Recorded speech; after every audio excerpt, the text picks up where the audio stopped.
Sarah Chen's footsteps echoed through the crystalline halls of the Galactic Sports Federation headquarters on Europa. The medals from Earth's Olympic Games clinked softly against each other beneath her formal diplomatic attire. She'd worn them not out of pride, but as evidence, proof that humanity belonged here among the stars. The council chamber doors towered before her, their transparent surfaces refracting Jupiter's distant light into rainbow patterns across the floor. As they slid open, Sarah felt a familiar pre-competition tension in her shoulders. The chamber beyond held representatives from over 300 spacefaring species, their bodies ranging from crystalline structures to gaseous forms contained in elaborate environment suits. Representative Chen. The council speaker's translation matrix converted their harmonic tones into standard galactic. You appear before us to appeal humanity's competitive classification. Sarah stepped forward, her stance steady despite Europa's low gravity. Honorable Council, humanity has proven ourselves in every trial you've set before us. We've competed fairly, followed every regulation, and demonstrated our capabilities without technological enhancement. A meridian counselor's bioluminescent patterns flickered with what Sarah had learned to recognize as amusement. That is precisely the issue, Representative. Your species competes without the standard evolutionary advantages or technological compensations that create an even playing field. With respect, Sarah countered, how does competing in our natural state create an unfair advantage? The chamber erupted in a cacophony of translated protests. Sarah watched as Exertion representative activated their quantum display, projecting footage from recent competitions. Human athletes performing alongside species that had evolved in higher gravity worlds or developed cybernetic enhancements over millennia of civilization. Observe, the Exertion's crystalline form refracted light as they gestured. Your species demonstrates irregular performance patterns.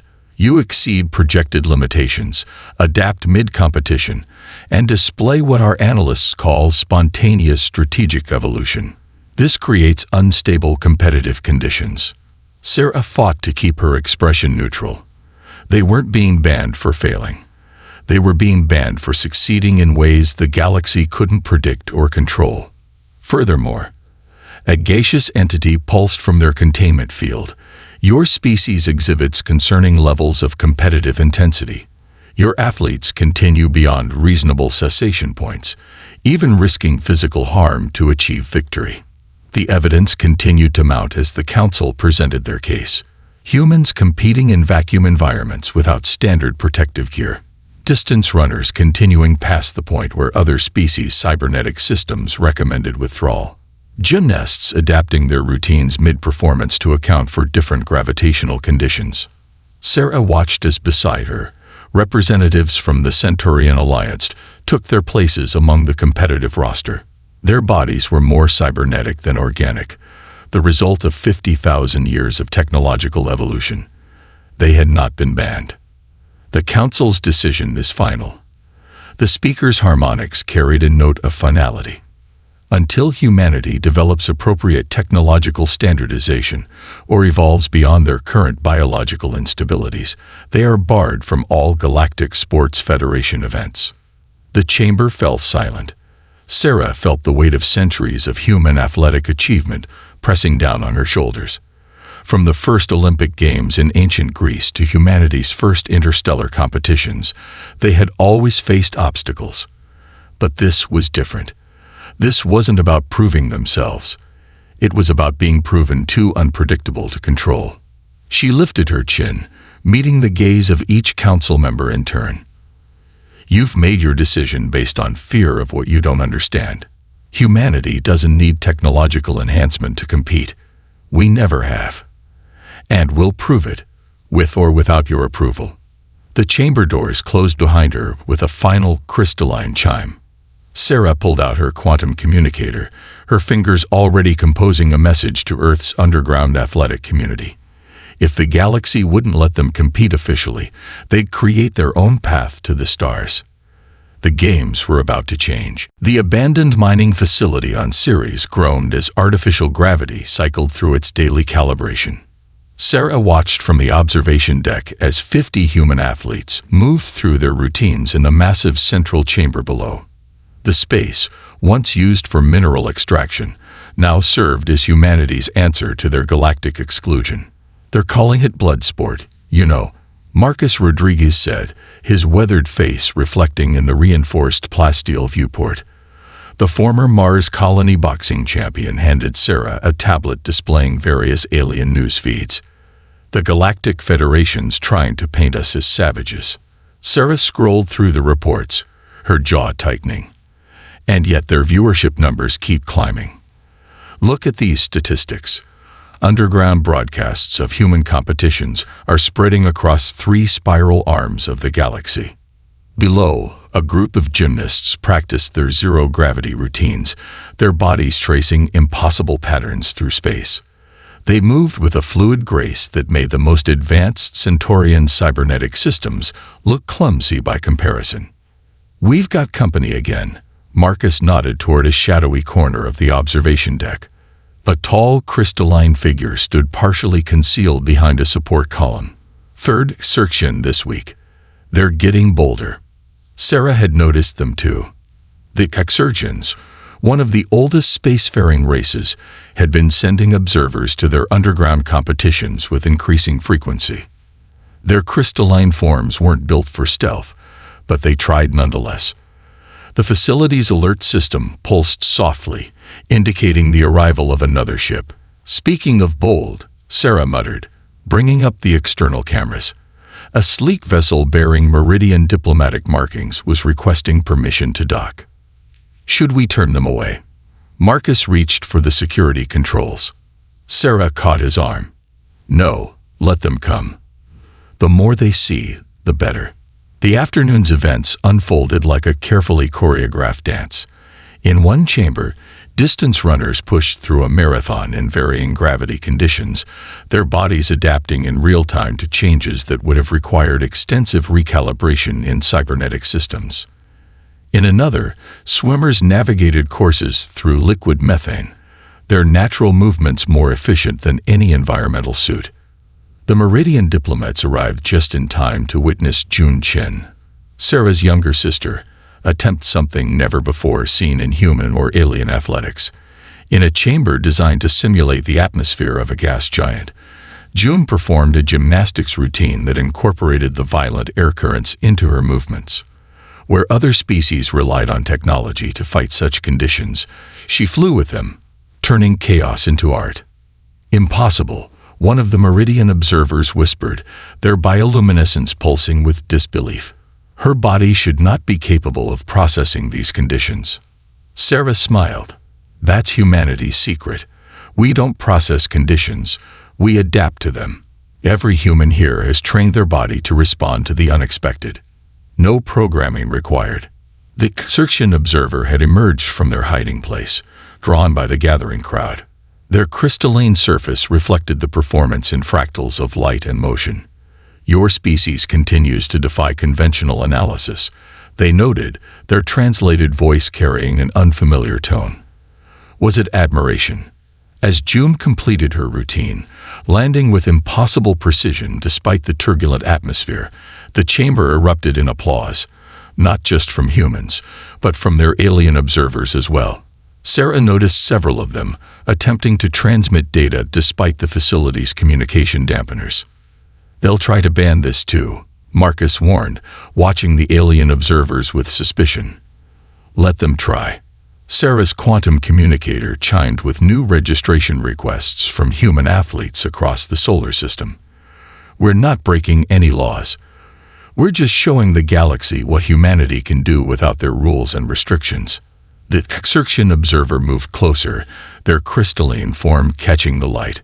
"Perhaps," they said, their translation matrix struggling to convey their tone, "it is time for a more formal demonstration of human capabilities."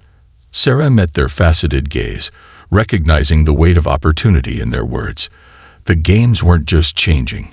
They were about to evolve into something the galaxy had never seen before. The Exertion embassy on Mars dwarfed every other diplomatic structure in the colony, its crystalline spires reaching toward the rust-colored sky.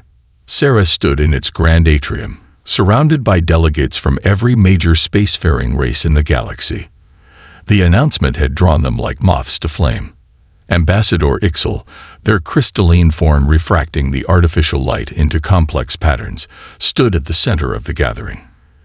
The Exertion Collective extends this challenge to humanity. Their words resonated through the translation matrix. 7 trials, designed to test the absolute limits of biological capability. No technological assistance permitted.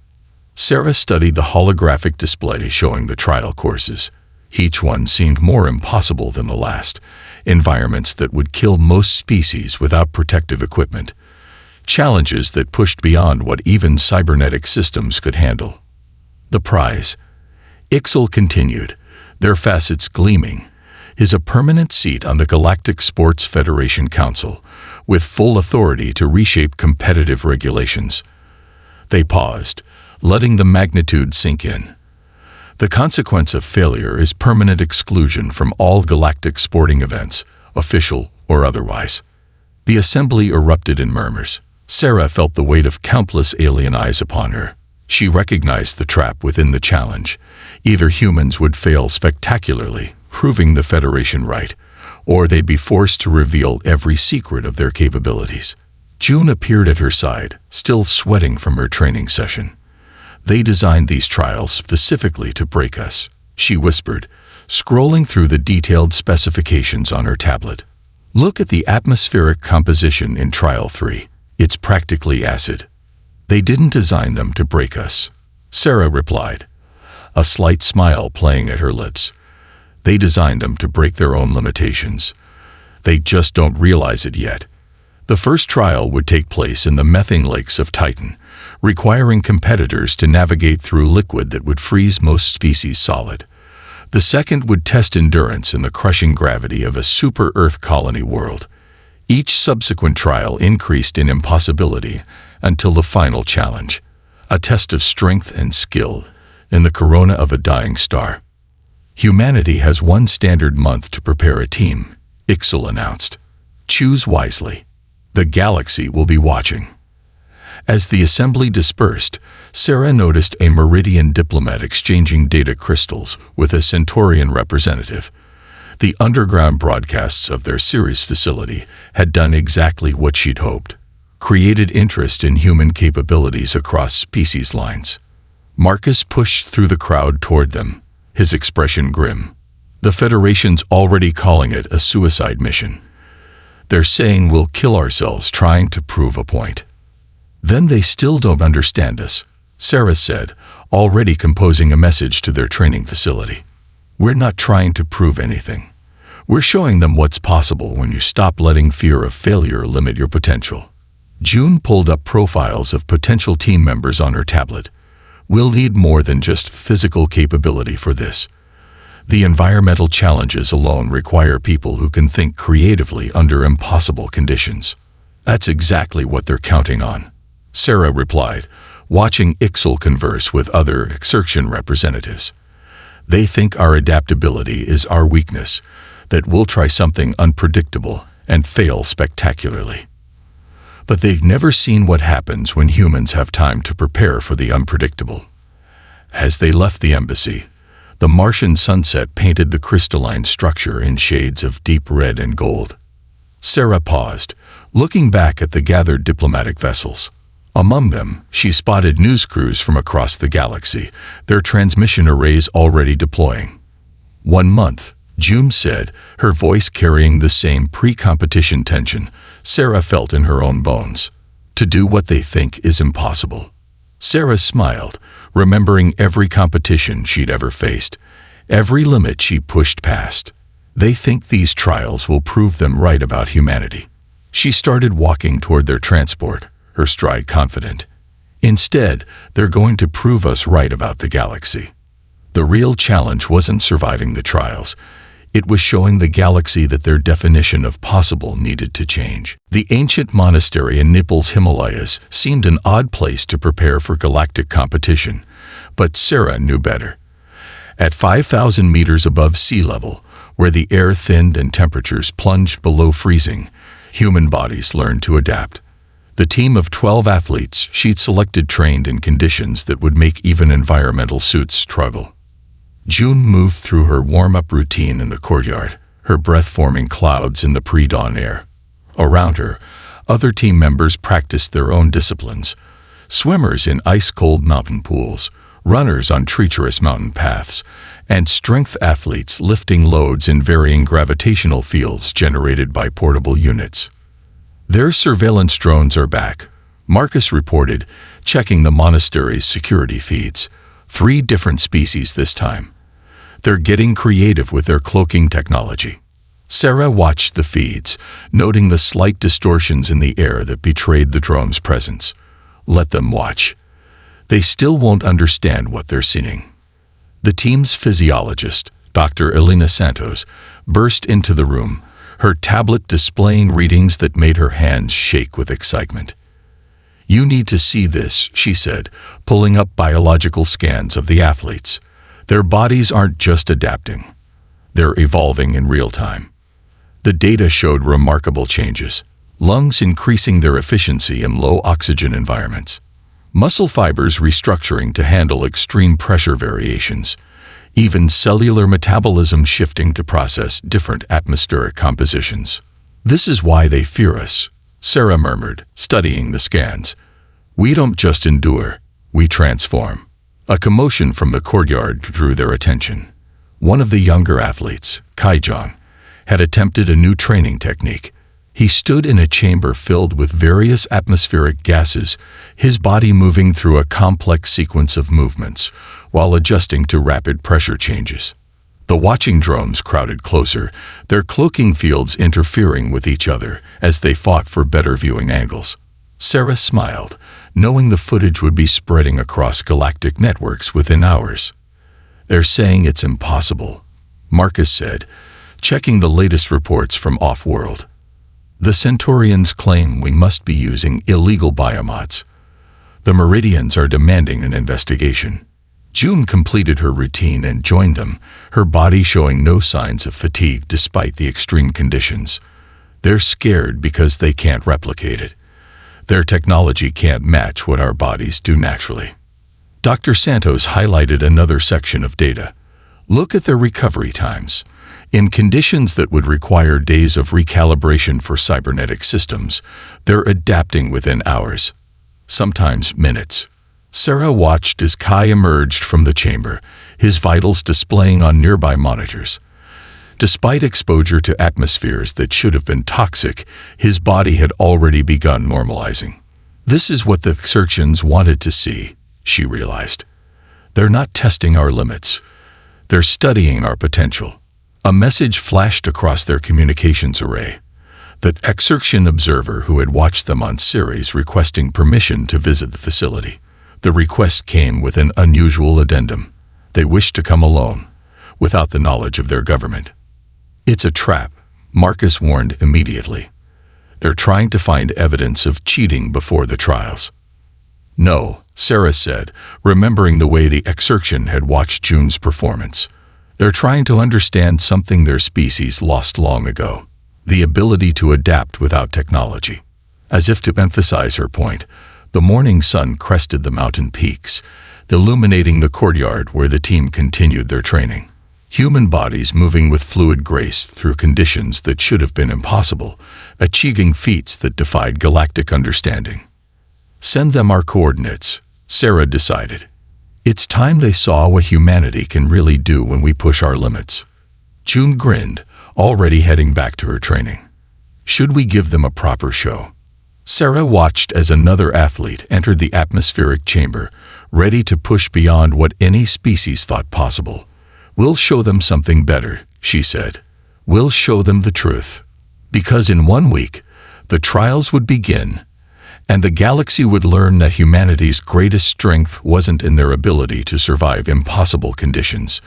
It was in their drive to thrive in them. Titan's methane seas stretched endlessly beneath the perpetual orange haze. Sarah stood at the observation window of the competition complex, watching the first trial unfold. Below, Jun floated at the edge of the liquid methane pool, her environmental suit discarded beside her. The gathered alien spectators murmured in disbelief. Subject will expire in approximately 40 seconds without protection, a Centaurian analyst announced, their cybernetic systems whirring as they calculated probabilities. Human biological systems cannot sustain. They fell silent as June dove into the methane sea, her body cutting through the liquid with perfect form. The temperature readout showed -179 degrees Celsius. The special membrane coating her skin, developed from studying deep-sea creatures on Earth, was humanity's only concession to the extreme conditions. Impossible, breathed a Meridian observer, their bioluminescence flickering rapidly. The pressure alone should, Sarah interrupted, is a word that has never stopped humanity. The other competitors, those who hadn't withdrawn upon seeing June's approach, moved through the liquid methane in bulky environmental suits, their movements hampered by protective technology. June passed them easily, her body adapting to the liquid's unique properties, using its density to propel herself faster. From another chamber came reports of Kai's performance in the gravity challenge. The young athlete was running on a track where the gravity shifted randomly between 2 and 4 times Earth normal. His competitors, even with their cybernetic enhancements, struggled to adjust to each change. Kai flowed through them like water, his body instantly compensating for each variation. Their neural patterns are chaos, a Xerxian scientist reported, studying the biological feeds. No standardization, no predictable responses. They simply adapt. Sarah noticed their crystalline form vibrating with what she now recognized as excitement rather than concern. The same Xerxian who had visited their training facility stood slightly apart from their fellows, watching with particular intensity. The methane sea challenge concluded with June emerging from the liquid, her core temperature already normalizing. She had completed the course in 1/3 the expected time. The gravity trial ended similarly, with Kai demonstrating levels of adaptation that the competition's designers had deemed theoretically impossible. The human team will now proceed to the atmospheric challenge.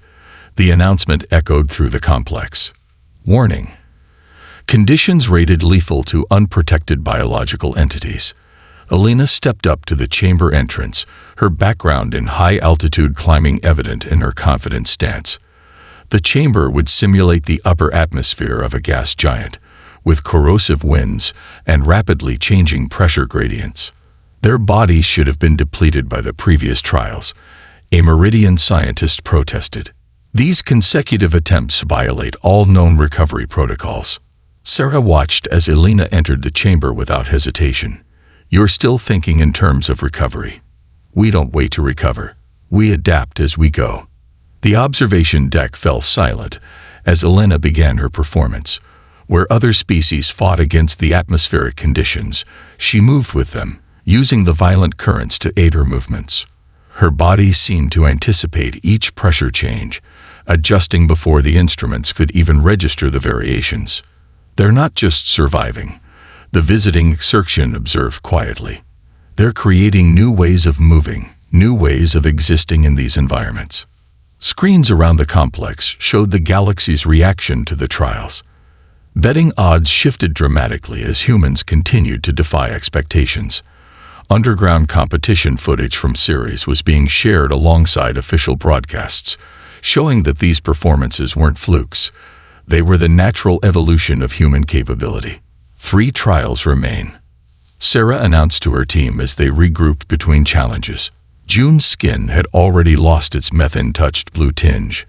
Kai's muscles had adjusted back to standard gravity. Elena's readings showed her body had processed the toxic atmosphere exposure. They're finally starting to understand, June said, watching the alien observers argue over their data. This isn't about proving we can survive their challenges. Sarah nodded, her eyes on the next trial chamber. It's about showing them that impossible is just another word for something humanity hasn't done yet. The environmental controls failed during the 4th trial. Sarah watched in horror as warning lights flooded the observation deck. The chamber holding both human and alien competitors filled with an unplanned mixture of gases, while gravity plates fluctuated wildly. Emergency protocols engaging, the facility's AI announced. All participants must evacuate immediately. But the security doors had sealed automatically, trapping the athletes inside. Alien competitors immediately activated their emergency systems, their protective technology creating bubbles of safety around them. The human team had no such fallback. Get them out of there. A Meridian official demanded, their bioluminescence pulsing with panic. Their bodies can't possibly. The words died as they watched the human athletes react. Instead of panicking, the team moved with practiced precision. Sarah recognized the formations from their training in the Himalayas, patterns designed for exactly this type of chaos. Look at their neural patterns. The Exertion scientists breathe, their crystalline form vibrating with excitement. They're not just surviving, they're improvising. Marcus burst into the observation deck, his security tablet flashing red. This wasn't an accident. Someone accessed the environmental controls from an encrypted terminal. They tried to make it look like system failure. Sarah's jaw tightened as she watched her team below. They had formed a circular formation, with Elena at the center using her experience with toxic atmospheres to guide the others. Each athlete moved in sync, their bodies adapting to the constantly changing conditions. Impossible, a Centaurian observer whispered. Their survival rate in these conditions should be 0. Through the observation window, June caught Sarah's eye and made a subtle hand gesture, one they'd developed during training. She wasn't asking for help. She was indicating that the team had found something interesting. The human athletes began moving in what appeared to be a chaotic dance, but Sarah recognized the pattern. They weren't just enduring the environment, they were using it. The random gravity fluctuations became momentum generators. The toxic gas mixtures created air currents they could navigate. They're completing the trial, the visiting Exertion realized, moving closer to the window. Despite the sabotage, no, because of it, they're demonstrating capabilities beyond our calculations. Other alien observers crowded the windows as the human team transformed what should have been a disaster into an unprecedented display of adaptation. Where their competitors remained frozen in their protective bubbles, the humans flowed through the chaos like it was a choreographed performance. The Federation will claim this violates safety protocols, Marcus warned, still trying to trace the source of the sabotage. They'll try to disqualify the entire team. Sarah smiled, watching as June led the team through a particularly complex sequence of movements. Let them try. The galaxy is watching. They can't hide what they're seeing.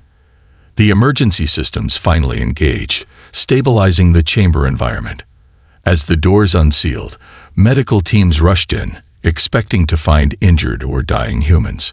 Instead, they found the team cooling down with standard post-performance stretches, their bodies already adjusting back to normal conditions. Their recovery rates are exponential, Elena reported, examining the biological data from the team's monitors. The stress of adaptation has actually improved their baseline performance metrics. The visiting Exertion approached Sarah, their crystalline surfaces reflecting the emergency lights. You knew this might happen, they said quietly. Your training wasn't just about meeting our challenges. You were preparing for someone to change the rules. Humanity's greatest achievements have never come from following expected paths, Sarah replied, watching as June helped one of the alien competitors whose protective systems had been damaged in the chaos. They come from moments when everything goes wrong, and we have to find new ways to succeed. As news of the incident spread across galactic networks, Sarah noticed a shift in the observers' behavior. The fear and skepticism were being replaced by something else: curiosity. They had witnessed humanity not just surviving sabotage, but thriving in it. The final trials begin tomorrow, Marcus reminded her, still scanning security feeds. After this, they'll be watching for any sign of weakness. Sarah watched her team, now helping the facility staff restore order to the chamber. Then we'll show them something they've never seen before: strength that grows stronger when tested. The dying star's corona churned with electromagnetic storms, casting an apocalyptic glow through the reinforced windows of the final trial chamber.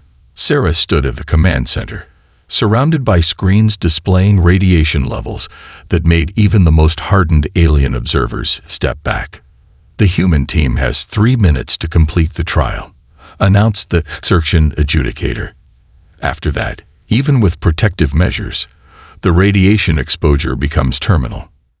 June and Kai stepped into the airlock, wearing only the thinnest layer of radiation-resistant material, another adaptation borrowed from Earth's extremophile organisms. The other competitors had already withdrawn, their technology deemed insufficient for the challenge. Core temperature rising, Elena reported from her station, monitoring their vital signs. Cellular stress response activating exactly as we predicted. The airlock cycled open, and stellar wind howled through the chamber. June and Kai moved into the maelstrom, their bodies immediately adjusting to the new reality of existing inside a star's atmosphere. The visiting Ascension pressed closer to the observation window, their crystalline form vibrating at a frequency that suggested intense excitement. "Look at their neural patterns," they whispered. "They're not fighting the stellar currents. They're becoming part of them." Sarah watched as her sister and Kai began what appeared to be an impossible dance through the corona. Their movements utilized the electromagnetic fields, turning deadly radiation into pathways through space. Where other species saw only death, they found currents of energy they could navigate. Radiation levels exceeding safety parameters. The facility AI warned. Cellular degradation imminent. But the biological readings told a different story. Instead of breaking down, their cells were adapting, using the radiation to power unprecedented physical transformations. It was beyond mere survival. It was evolution in real time. 2 minutes remaining, the adjudicator announced, their voice carrying an edge of concern. June and Kai had reached the center of the chamber, where a series of objectives hung in the stellar wind. The task seemed simple. Retrieve the markers while maintaining physical integrity. But in conditions that could vaporize most materials instantly, simple became impossible. Their core temperature should be fatal. A Meridian scientist protested, checking and rechecking their instruments. "This defies all biological laws." "No," Sarah corrected, watching as June and Kai moved through their routine with fluid precision. "It defies your understanding of biological laws. Human potential has never been about staying within established limits." The chamber erupted in gasps as the pair began collecting the markers, their movements becoming faster and more precise as their bodies fully adapted to the stellar environment. They weren't just completing the trial, they were mastering it. 1 minute remaining, came the warning, but Sarah could see they wouldn't need it. June and Kai worked in perfect synchronization, their training in the Himalayas evident in every motion. Where the environment should have torn them apart, they used its power to move faster, reach further, achieve more. The final marker came free just as their adaptation reached its peak. 30 seconds to critical exposure. They made their way back through the corona, riding the electromagnetic currents like solar surfers, their bodies glowing with absorbed energy that they somehow channeled into momentum. The airlock sealed behind them with 15 seconds to spare. The chamber fell silent as medical teams rushed to assess their condition. But June and Kai stood unassisted, their vital signs already normalizing, their cells processing the radiation exposure as if it were nothing more extraordinary than a day at the beach. "Trial completed," the adjudicator announced, their voice carrying a note of awe. "All objectives achieved, time and performance metrics, exceed all existing records." The visiting Ascension turned to Sarah, their crystalline surfaces refracting the light of the dying star. "Now we understand," they said softly. "Your species never needed technology to overcome limitations. You simply needed the opportunity to show that limitations themselves are an illusion." Sarah watched as June and Kai helped the medical teams pack up their unused emergency equipment, already discussing ways they could improve their performance. In their faces, she saw not just victory, but the future, a galaxy that would have to reimagine what was possible. The final trial is complete, the adjudicator announced. The council will convene to render their decision. But looking at the faces of the alien observers, Sarah knew the decision had already been made. Humanity hadn't just proven themselves. They had shown the galaxy a new way to evolve. The Galactic Sports Federation's Grand Chamber looked different now. Sarah stood before the same council that had banned humanity months ago, but the atmosphere had transformed. Where there had once been dismissal and fear, now there was anticipation. The council has reviewed the trial results. The speaker began, their harmonics resonating through the crystal chamber. What we witnessed was not merely athletic achievement. It was a fundamental challenge to our understanding of biological potential. The chamber's holographic displays showed footage from the trials.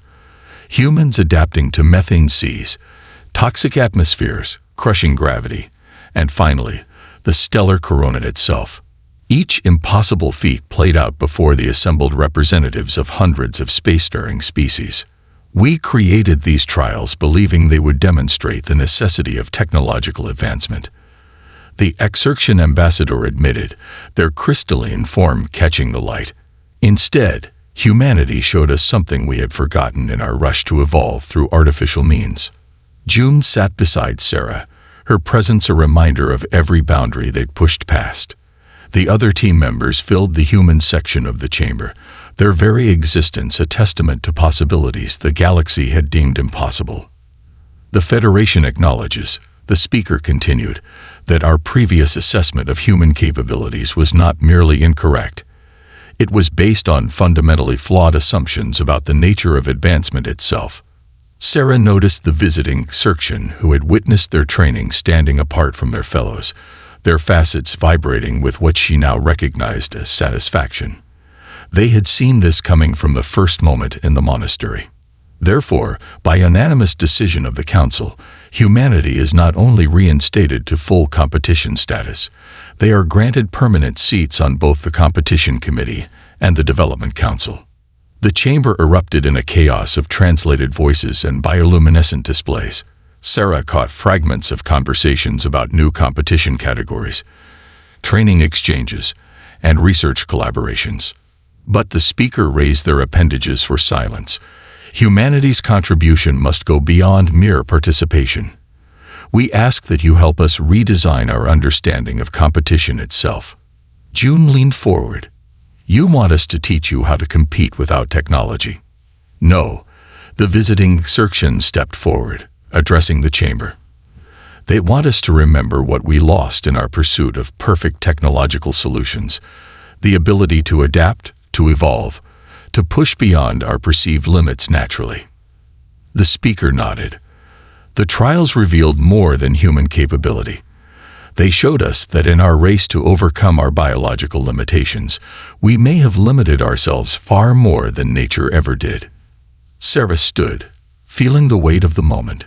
Humanity doesn't reject technology, she said, her voice carrying through the chamber. We simply believe that the greatest technology is the one we were born with, the ability to adapt, to learn, to transform ourselves through effort and will. Then help us remember, the Exertion ambassador requested, not to abandon our technological achievements, but to find balance between natural evolution and artificial enhancement. The chamber's displays shifted, showing new competition proposals, events that would test both biological adaptation and technological innovation, categories that would celebrate the diversity of approaches to pushing boundaries. There will be resistance, Marcus warned quietly. Not everyone will welcome this change. Sarah watched as June began explaining their training methods to a group of fascinated alien athletes. Around the chamber, humans and aliens were already exchanging ideas, bridging gaps that had seemed insurmountable months ago. Change always faces resistance, she replied. But look at them. They're not afraid anymore. They're curious. And curiosity is the first step toward evolution. The visiting Exertion approached them one final time. We thought we were testing human limits, they said. Instead, you showed us that the only real limits are the ones we choose to believe in. As the chamber buzzed with plans for the future, Sarah realized they had achieved something far greater than proving humanity's worth to the galaxy. They had shown that true advancement wasn't about overcoming biological limitations. It was about understanding that limitations themselves were just another challenge to adapt to learn from, to transcend. The games weren't just changing anymore. They were evolving, just as humanity had always done, into something greater than the sum of their parts. And this was just the beginning.